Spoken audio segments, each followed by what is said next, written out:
The Best in the World podcast with Richard Parr.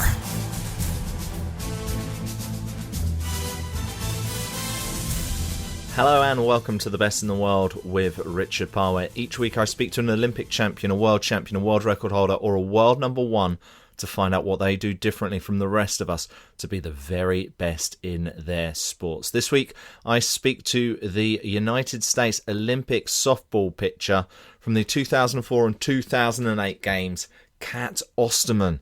Kat was part of the team which won gold in 2004, but also on this podcast she opens up about winning silver at the 2008 games and talks about the fact that she wasn't allowed the chance for redemption because the sport was taken away from the Olympic schedule for the 2012 and 2016 games, although it will be back in Tokyo in 2020.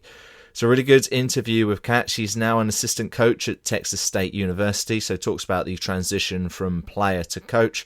She talks about nutrition and the mental side of the sport, and also talks about being one of the youngest players in that gold-winning team back in 2004. A really fun chat with Kat. All coming up in just a moment on The Best in the World with Richard Parr. Just before we get to the interview, I want to tell you about Patreon. Patreon is a crowdfunding website, and we've got our own page there. Yes, patreon.com/Best in the World. If you appreciate what we do and you like what we do and you've enjoyed all of our previous 80 plus episodes, then please help support our program by going to patreon.com/Best in the World, where you can donate to our program from as little as $1 a month. That works out at about 25 cents an episode. If you think it's worth it, then please get involved. That's patreon.com/Best in the World. All right, let's get to it. Let's speak to the United States softball Olympic champion. It's Kat Osterman. The Best in the World podcast with Richard Parr.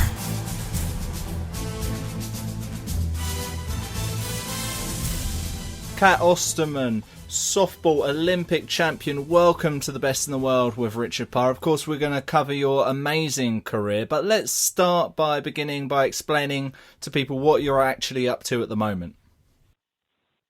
What I'm actually up to at the moment. I am the assistant coach at Texas State University, and being a college coach, there's not really a off season or a summer break. So, in the middle of recruiting, we come in the office here and there and make sure we're ready, obviously, for next season to come up. So, just been, bouncing around recruiting this summer, had a little bit of off time, and then, just now gearing up. The kids come back in probably about 6 weeks, so we got to be ready to go. Were you always going to go into coaching? Yeah, I think I made that decision real young. I had an aunt and uncle both that coached, and I've been blessed that most of the coaches that weren't my father were great impacts for me, kind of like parents should be. And so I've always looked up to my coaches, and I think I told my parents in like fourth grade that I wanted to be a coach. Didn't know exactly what sport or if it was going to be college or high school. I played multiple sports growing up, so I think back then it could have been any of those. But yeah, I've pretty much always known that once I was done playing, that coaching was the route I wanted to go.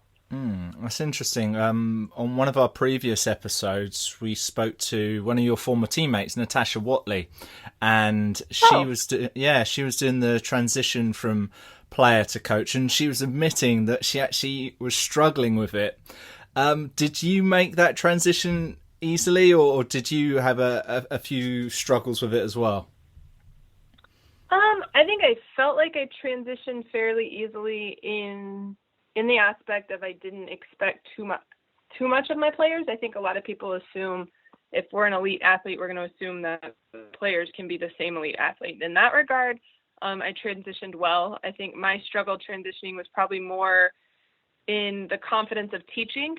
It's easy to go teach 10-year-olds how to pitch when they don't know at all what they're doing, and a different thing when you're going to a college athlete who's done it for a while, been taught a little differently, and now you're going in and you're supposed to make them go to the next level. I don't know that my confidence was real high when I first transitioned, but I also felt like my transition might have been easier because I did the whole playing and coaching simultaneously for a while. So I got to coach during the season, go play in the summer, and come back. And I think that made, once I went into full-time coaching, a little bit easier for me too. And have you set yourself any personal goals of what you want to achieve as a coach? No, not really. I think that's the one fun part of this is, especially being an assistant. Obviously, we don't accumulate a record like head coaches. I'm still figuring out what the end goal, if I want to be a head coach or not, or if I'm going to stay an assistant, that kind of thing. Still working that out. But I think, my goal to myself is, one, that I impact my players, not just as athletes, but as people. And then 2, that I unturn every stone and figure out every way. I'll go to battle and figure out what it is that my kids need to get better. And if I know the answer, then obviously that works out. But if I don't, I'll go to the end of the earth to find it in order to try to help them. So my goals are basically make a difference with my kids. And, I'm never going to give up on them. I'm always going to go searching for an answer for them. It's good that they have you in their corner. Now, is there anything you've learned in the last few years, be it as a coach or maybe in the later stages of your career, that you wish you'd known when you were starting out in the sport?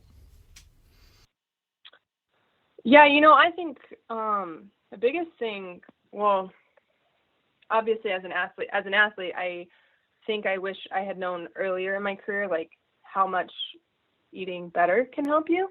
Obviously I think nutrition has been an ongoing research for a lot of people. And just when I was later in my career, the last 3 years or so, I felt like I ate fairly healthy. Doesn't mean I didn't splurge here and there, but I did try to be very conscious of what I was eating, and I could just feel the difference on my body, both when I played and recovery-wise.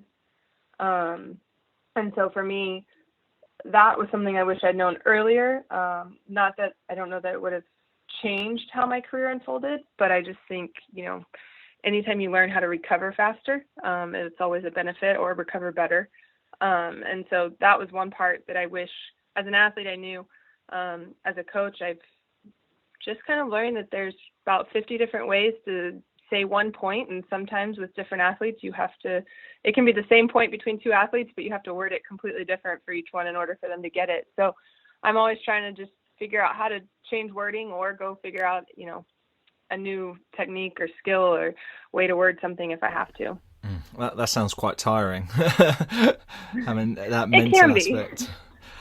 We like to talk a lot about nutrition, so I'd like to know what some of the foods were that you brought into your diet which you think particularly helped with recovery. Well, one, obviously it's a no-brainer that water is pretty much a key to hydration or key to recovery, that hydration. And I always thought I drank enough, but once we started traveling a lot, I realized how much just even flying can take it out of you, even though you're not really doing anything. So water became key. I carried gallons of water around from time to time to try to make sure I replenished enough. And then, just post-game, just having healthier snacks. I think a lot of times I would just go chow down and make sure I got enough food and not paid attention to it. So, I started with a lot of fruits and vegetables. Even if mid-game, if I needed it, I had either fruit snacks or peanuts or something to throw in my mouth real quick. I love oranges, so it's easy for me to peel a small little cutie orange and eat it real quick. But it was more my snacks than anything, because I think prior to actually understanding nutrition, you want a snack and you go grab a bag of chips, and that's probably not the best thing to refuel you for the day. So for me, it was a lot of just fruits and vegetables and changing my snacking up a little bit. I tried to start my mornings with less of a heavy breakfast because I also worked out in the morning. So I would do more of a fruit smoothie, but like added avocado and spinach to it to get some protein and some substance in there instead of it just being fruit and yogurt. And that really helped. And I still do that to this day because it's a quick, easy, not real heavy breakfast, but it has enough calories to where I'm not hungry an hour later. Out of interest, was beetroot involved at all? I have tried that a little bit. I had a trainer that in college that she started using it once I was out of college, but I still went to her for treatment and stuff. And so she introduced that to me, and I did try it quite a bit. Especially there was one summer that I went and got it, but I really don't like the taste of beets, so it was really hard for me to continue. Yeah, it's just something I was reading in a book recently, saying that a lot of athletes using it the night before, and it kind of helps them sleep as well. Interesting. Anyway, a bit random question there. Okay, let's talk a bit more about the early years. And you said you tried all kind of different sports, and obviously settled and became very successful at softball. When did you realise that you were good at the sport? I don't think I realized how good I was at the sport until probably my sophomore or junior year of high school. Before that, I was very average, maybe a little bit above average, but nothing spectacular. I was a late bloomer as far as growing goes. I started high school at 5'6" and finished at 6 foot. So, I was a little bit of a late bloomer, and so didn't really grow into my body and my softball skills until later. But I definitely, played multiple sports all the way through high school. And then about sophomore year, it was kind of apparent to me that softball was going to be my avenue if I wanted to play in college. And, obviously my dad was a huge support and made that happen. But yeah, I didn't really know what my route was going to be until later in high school. Who were the other influences around you as well as your dad? Well, there were no real direct softball influences in my life. My dad just made sure we all played sports growing up, at least for a little while, to give us a fair chance at trying everything. So I did that. And softball specific, I had a neighbor that played, and it's funny now because she found some note that I wrote her when I was probably like 10, saying I wanted to be like her one day and play and go to the Little League World Series. But she played, and it was an interesting sport. I had played soccer. That kind of bored me because I was in the goal. Basketball was always a huge love of mine, and I played that all the way up until I went to college. But I just knew that softball was going to be obviously a better shot at college sports than basketball. But, my mom was supportive. She's not athletic, but she was always very supportive. And then I just found a niche of friends once I started playing, and we all wanted the same thing. And so it was kind of easy to continue to grow as an athlete when most of your friends understand what you're doing and why you're doing it. And how did you find the position of pitcher? Oh, that's funny. So really, I was playing Little League softball, and there's the rules that, pitchers can only throw so many innings a week. I don't remember what the exact number of innings was back then, but all of our pitchers on our team had exceeded their innings or met their inning match, and we still had another game to go. And so the coach asked, who wants to try it? And I raised my hand. I think I struck out one of my first hitters, which was probably a blessing and a curse at the same time because I thought I was really good, even though I'd only thrown like one inning. But I loved being in the circle and trying to do that. And so I asked my dad for pitching lessons for my 11th birthday, and he granted it to me. We went and had a pitching lesson, and from then on, he kind of set the standard of we weren't going to have another lesson each week unless I practiced, and I liked it enough that I kept practicing and eventually completely fell in love with pitching. So was this a specific one-on-one session with like an expert pitching coach? Yes. Oh, wow. It's interesting. There was a goalkeeper. We had a soccer goalie who won the World Cup in 1990, and he had a specific goalkeeping coach, probably around about the same age. So it's interesting how that happened as well. Now, you then obviously went to college, and while you were in college, during that time before you even graduated, you became an Olympic champion, and you were the youngest player in the squad, weren't you? Yes, I was. In 2004, I was the youngest and the only college player. Oh, wow. How was that? Was it intimidating at all? It was a little bit. I think I was fortunate that in 2007, I had made the Pan Am roster, and so majority of our Olympic team came from that Pan Am roster, so I had at least spent the entire previous summer with those athletes. So it wasn't like I had just joined a bunch of college graduated women that knew what they were doing. I did get to kind of get my feet wet the summer before. But it's intimidating. I mean, they all were at least 2 years older than I was. And here I am, not even an alternate, like I'm on the roster. And so I was excited. It happened probably 4 years earlier than I really expected. I was really hoping or thinking I would make the 2008 roster, but obviously when we went through 04 tryouts and everything, thought I had a good shot. I just really thought my age was probably going to be the limiting factor. But I enjoyed every second of it as well. And I think a lot of growth happened because I was the youngest player on that team, and I did get to experience so much in between my sophomores and junior year of college. What did you learn the most in that experience?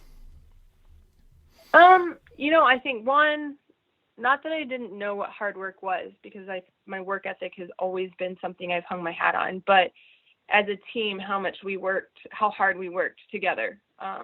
We conditioned together, we lifted together, we did almost everything together. And to watch 18 women go through blood, sweat, and tears of 10 300-yard shuttles or 400s or whatever our conditioning was that day, and then lift, and then just watching each other feed off each other, for me it was kind of eye-opening. It was almost this is how a hard-working team works and operates. When you're in travel ball, y'all are a team, and yes, you go practice sport together, but you're not doing everything together. In college, we did things together, but again, I had never been pushed the way I was pushed with these women, and so it kind of was a little bit of an eye-opener. At the same time, we did a lot of stuff mentally together, and to be able to ask questions. Lori Harrigan, who was one of the older pitchers on our staff, kind of took me under her wing. So anytime I had questions, I was asking her, and she was always trying to answer my questions. And not just because I was the youngest, but helped me be a better pitcher, because she was retiring after 04. And so it was kind of her way of passing the torch, I believe. And so for me, it was just trying to soak up as much as I could in order to be a better player, not only when I went back to college, but continue on throughout my entire career. The Best in the World podcast with Richard Parr.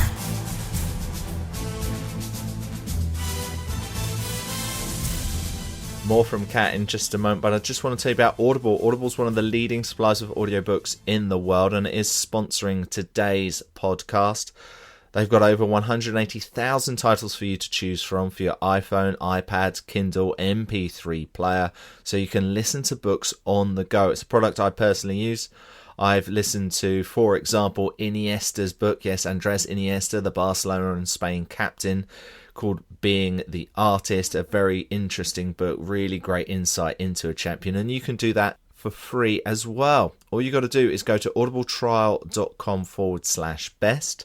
That's audibletrial.com/best. Then you can check out their product for 30 days for free, and that includes one free audiobook download.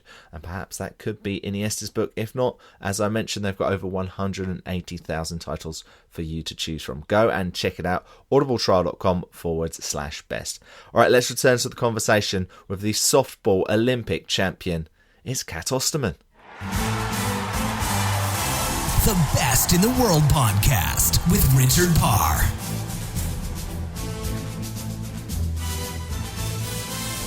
What about the mental aspect of the sport? Now, have you had lots of work with sports psychologists together? Is there anything you mentally do to prepare before a game?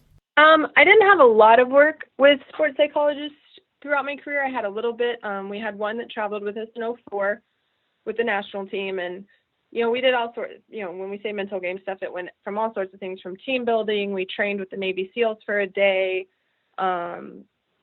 If you had individual issues, you could go talk to them about how to, respond back from a bad day, anything to preparation.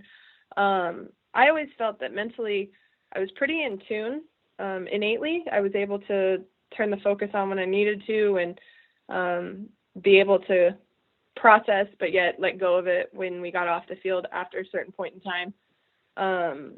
But I did work a little bit with Ken Ravisa when I was in college, because we would go out to California, and my coach had actually graduated from Cal State Fullerton, where he worked. So he would come talk to our team, and a few times I talked to him individually, just because I knew my path was a little bit different than my teammates in college. And I guess the biggest thing that I learned with him we did a session right after I got back from the 2006 World Championships, in which I feel like that was probably the highest time that I was like in the quote unquote zone where, everything's almost automatic, and just explaining that to him. And he kind of asked, well, how did you get there? And I was like, I really don't know. I was just focused, and then all of a sudden everything took over, but I didn't freak out once it took over. And I think the biggest thing I learned with him was that, you don't have to freak out when you're doing good or bad. And then that way, I think from 2006 on, I was really able to be consistent because it was just pitch to pitch, no reason to get upset over one not working and one working 2 pitches later. But it's been interesting. Game days, I don't really do a whole lot to get ready.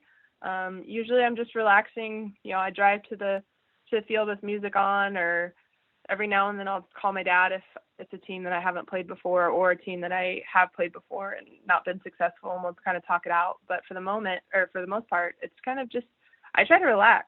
I relax, and then I turn everything on to like main focus once I get in the bullpen. And now my bullpen routine is always the same. It's the same. The pitches in the same order. We end it with the same order, like just as a comfort thing.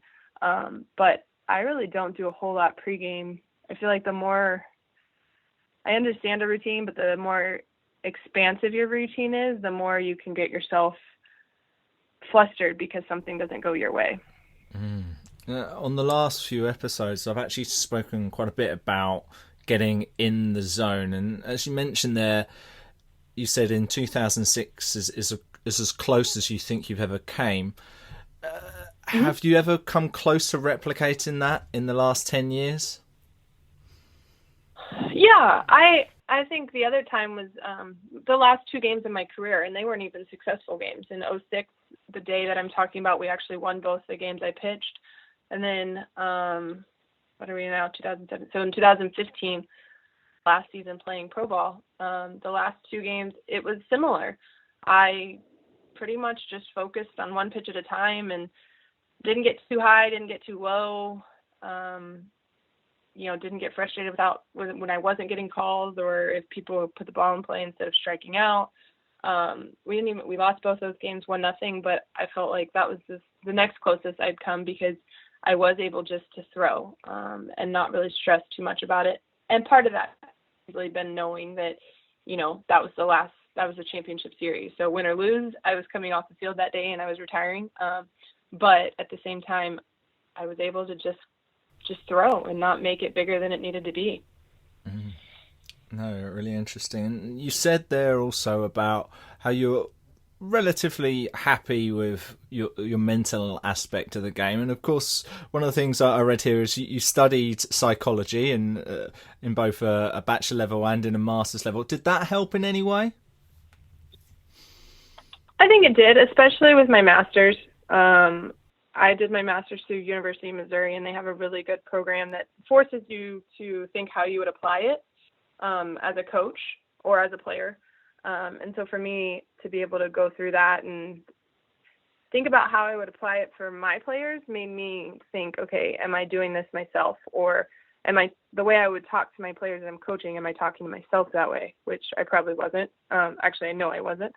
But with my undergrad, I didn't apply my undergrad as much as I applied my master's, but I've always been kind of a why person. I want to know why things work and why we do things. And, I'll do the exercise if you tell me to, but later I'm going to ask you why. I want to know if I didn't feel the direct effects, what was I supposed to feel, or what's the purpose of it?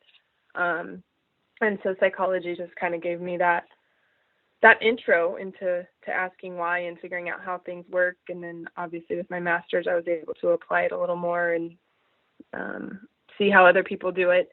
And yeah, that helped me I think coaching and playing together, like I said, simultaneously really helped me be able to take things I was doing with my kids and apply it to myself. And I don't know that I would have had I not been in both elements at the same time.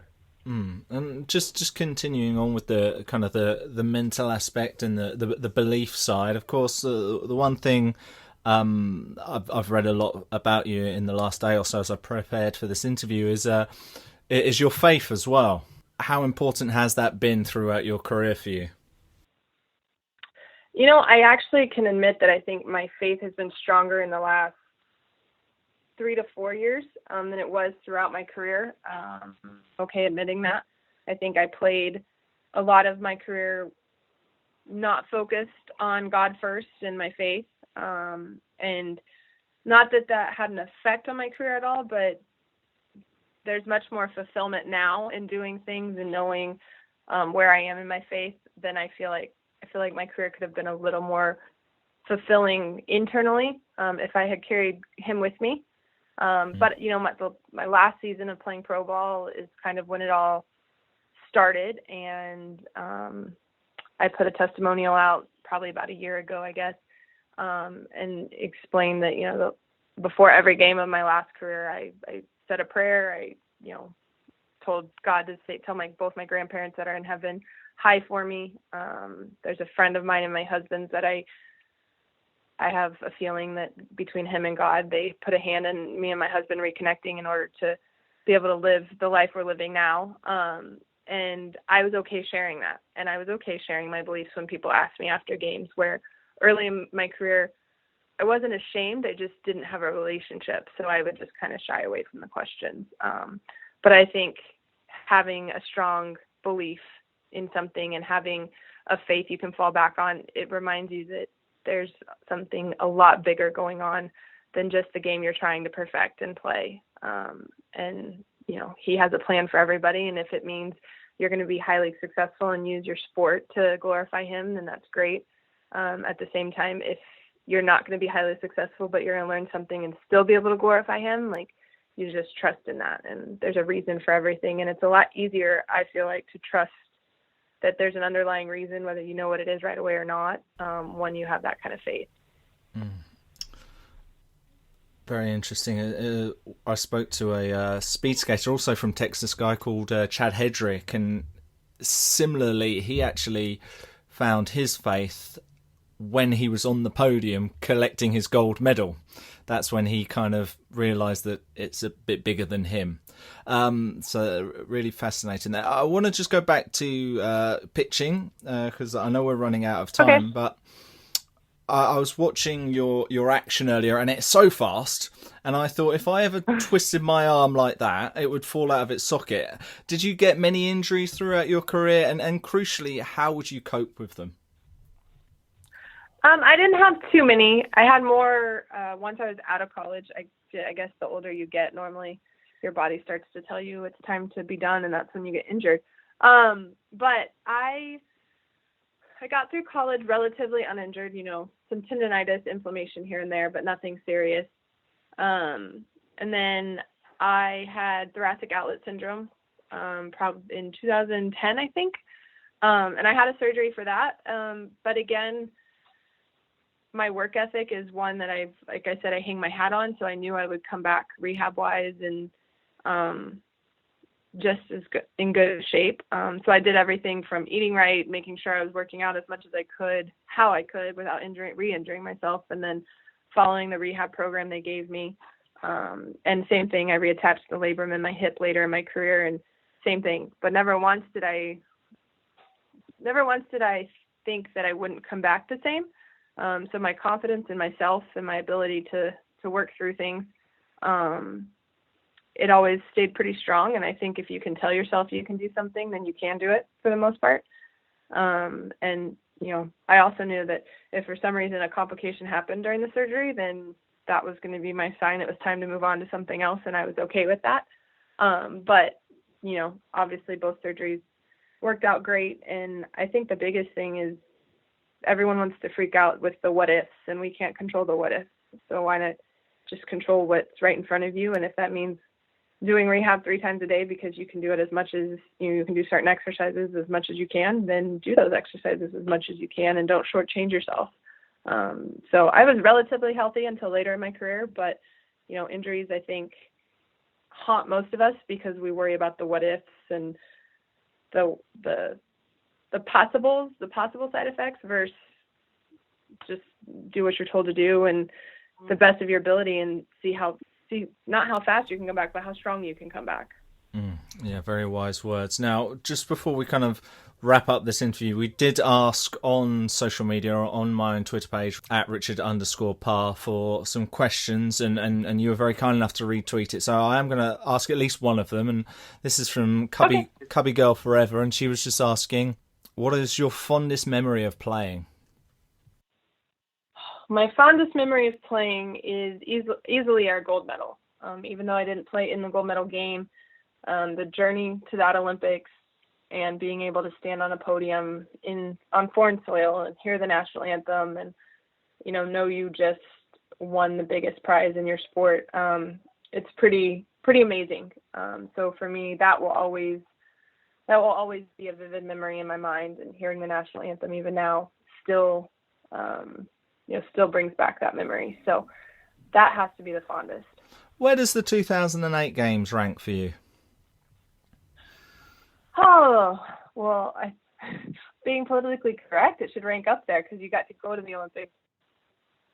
The 2008 games was really actually, once I got home, hard for me to swallow. Obviously as the starting pitcher for the gold medal game, and we were unsuccessful in retaining that title, and we won a silver medal instead. And I think that's kind of the phrase that we've had to explain to ourselves over the years, is that we won a silver medal, because in our mind for the longest time we lost a gold medal, and that's what sits with you. The journey was just as hard as it was in '04. We did the same thing. We toured and trained together and really got to know each other, and I went over there and obviously were successful for 90% of it. We really lost one game, and that is what everyone focuses on. So, it ranks up there. It has to. It's obviously, you would much rather rank wins over losses. But I think what it does rank really high in is a learning experience. It was the first time a lot of us experienced like real failure, not just going 0 for 4 or not just losing one game, but losing a very important game, and, it being kind of in the spotlight and having to deal with that. I think a lot of us answered questions coming home that we didn't want to answer, and they were hard to answer. But it was by far the biggest learning experience. And the biggest thing I think all of us learned is you don't get defined by that. And I think for a long time, a lot of us thought we were going to be defined by that. And, you asking about it is obviously the first time I've had to talk about it in a little while. So that shows that, you're not defined by it, because not everyone is bringing that up every time you do an interview or you go to a game or they run into you, out in the general public somewhere. Did it hurt a little bit more with the fact that was the last time softball was played at the Olympics? Obviously it wasn't there in 2012, 2016. It's going to return in 2020. Yeah, it absolutely did. I think that was not just losing hurt us, but then losing and knowing there was no chance for redemption. We couldn't say, in 4 years we'll be back. We had to wait to see when it's going to come back. And, you can win world championships and world cups and beat the team that beat you, even though the rosters may be a little bit different, but it's not the same as if you had returned to the Olympics and gotten redemption. So it definitely hurt knowing that, we went out as, at that time, what was going to be the last Olympic team, and were unsuccessful for the first time in the U.S.'s history of softball. Well, I don't really want to end this conversation on this kind of low note. I don't think it's the best way to end it. So what I would like to know, because normally I like to wrap up with the guest telling me how we can continue to follow them on social media and everything like that. So I hope you can do that for us. But one thing I did notice on Facebook is your Great Cycle Challenge. Can you tell us a little bit more about that, please? Because I think that's more of a positive way to end the program. Yeah, for sure. So the Great Cycle Challenge happens every June, and this is the second year my mom and I do it. And really, it's for the month of June. You set a goal, both a fundraising goal and a mileage goal of how far you're going to bike. Last 2 years, I've set 250 miles. Last year, I didn't hit it because I had a minimal knee surgery that kept me from biking for a while. But this year, I hit it pretty easily. Had a fundraising goal of $500, and we did double that, plus a little bit. But it's basically a challenge that raises awareness and money for childhood cancer. And childhood cancer has been a special cause for me. I've been fortunate enough that, softball has crossed my paths with two different girls who battled cancer at a young age. One is, I think we might be going on 8 or 9 years now cancer-free, which is amazing. It affected her sight a little bit when she was younger, and she's been able to battle through that. And another one, unfortunately, after I met her and spent some time with her in the hospital, she passed away, but I still remain fairly close to their family.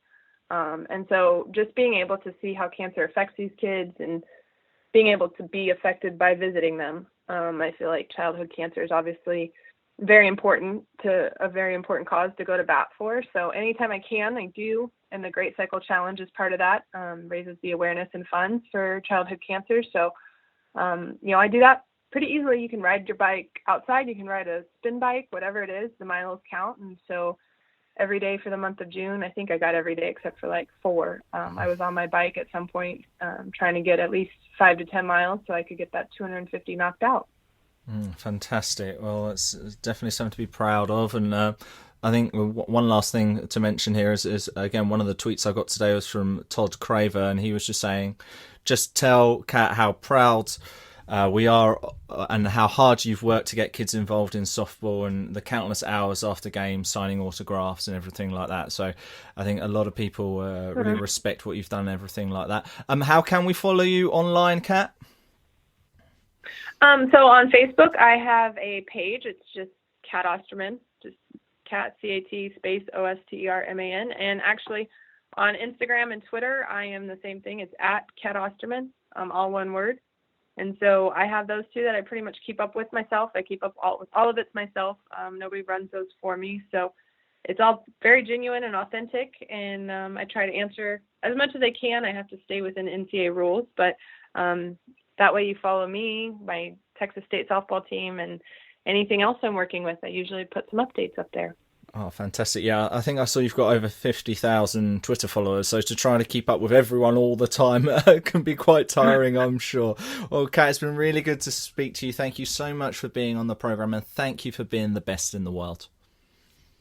Thank you very much for having me. I appreciate it. The Best in the World podcast with Richard Parr.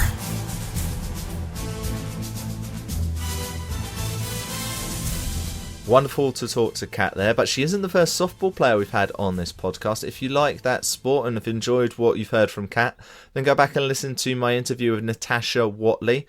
Natasha was part of that same team as Kat in the 2004 Olympic Games, and we talk about a few similar topics, but also she mentions about her life in Japan and how she's actually struggled from the transition from player to coach. Very interesting. It's all on Acast. That's acast.com/best. It's all on sportacino.com. It's also all on iTunes. Yes, we are on iTunes, and please subscribe to us if you haven't already on iTunes. And if you get a moment, please give us a rating and review. It would really help boost the popularity of our show. So a rating and review and subscribing on iTunes, please. All right, that's it for this week's Best in the World with Richard Parr. I hope you've enjoyed it with Kat Osterman, and I'll be with you again next week. Goodbye. The Best in the World podcast with Richard Parr.